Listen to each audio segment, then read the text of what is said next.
I'll guide you through how to make money on Steam. If you found this helpful, don't forget to like and subscribe. First, open your browser and type in Steam, then click on the top result to go to the official website. Once you're on the home page, head to the top menu, click Community, and then select Market. The Steam Market allows you to sell various in-game items, one of the most common being trading cards. To start selling, click on your profile name at the top and go to Inventory. Here, you'll see a list of items you've collected from different games. Choose the item you want to sell and click the Sell button. Then, set the amount you want to receive. Steam will automatically calculate the total price with fees.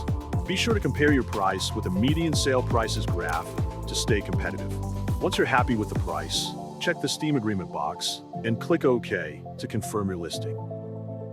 And that's it. Your item is now listed on the Steam market, and you're ready to start earning money.